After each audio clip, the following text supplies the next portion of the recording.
এখানে যত ধরেন যে সহিংসতা যত কিছুই হয় না কেন, এটা কিন্তু চাঁদাবাজি হলো এখানে এলো মেইন সমস্যা। এই চাঁদাবাজি বন্ধ না করতে পারলে এটা কোনো দিন এই সমস্যার সমাধান হবে না। আর যত তাড়াতাড়ি সম্ভব এটাকে করতে হবে, যেটি অবৈধ অস্ত্র ব্যবহার পাহাড় এবং প্লেন কোথাও কিন্তু এটা অ্যালাউড না। প্লাস আপনারা জানেন 5ই অগাস্টের সময় আমাদের অনেক প্লেনে থেকে অনেক থানা লুট হয়ে গেছে। সব হাতিয়ারগুলি আমাদের কিন্তু এখনো উদ্ধার হয়নি।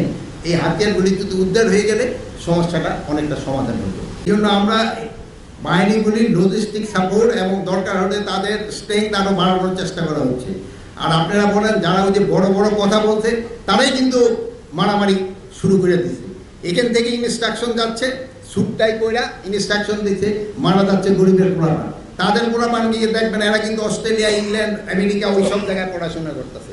তারা কিন্তু সব বাইরে পড়াশোনা করতেছে। সাধারণ পাবলিকের এখানে মাইরা তারা এখানে রাজনীতি করতেছে এবং এখান থেকে তারা চাঁদাবাজি করতেছে। এটা যেন কোনো অবস্থায় না হয় এই জন্য আমরা ব্যবস্থা নিই।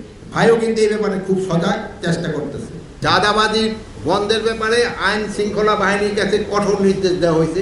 কোনো চাঁদাবাজি ছাড় দেওয়া হবে না, সে যত বড় তাই স্যুট পরা হোক না কেন।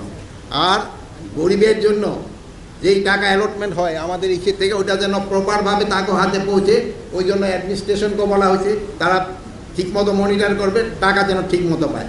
এখানে কোনো অবস্থায় কোনো রকমে এই দুর্নীতি টলারেট করা হবে না, কোনো অবস্থায় দুর্নীতি টলারেট করা হবে না। আইন শৃঙ্খলা পরিস্থিতি কেউ হাতে নিলে তারও কিন্তু আমরা ছাড়ব না। আইন শৃঙ্খলা বাহিনীর কাছে যদি কোনো রকমের কারো সমস্যা থাকে, আইনের দরকার হলে আইন শৃঙ্খলা বাহিনীর কাছে যাবে, সিভিল অ্যাডমিনিস্ট্রেশন আছে তাদের কাছে যাবে। বা তার নিজেরা এরকম করবে না। ওই যে বললেন, দেখবেন ওই যে কোন জায়গায় জানি বললেন যে বন্দুক, দেখবেন ওইটাও দেখবেন দেখা চাঁদাবাজির জন্য হচ্ছে। ওই যে ভাইও আমার সাথে, ওইটাও কিন্তু চাঁদাবাজির জন্য। ওইগুলি আপনারা এটা ভালোভাবে প্রচার করবেন, প্রচার করলেই দেখবেন এইগুলি আস্তে আস্তে কমবে। যে এইগুলির জন্য আপনাদের আমার কিন্তু সহযোগিতা দরকার, জনগণের সহযোগিতা দরকার। সব কিন্তু আমাদের একা পক্ষে সম্ভব না। আমরা যদি জনগণ এবং আপনারা মিলে যদি আমরা একটা কাজ করি, এটা আমরা একদিন অবশ্যই সফল হব, অবশ্যই আমরা সফল হব। ভালো থাকেন, দোয়া করি। আল্লাহ হাফেজ।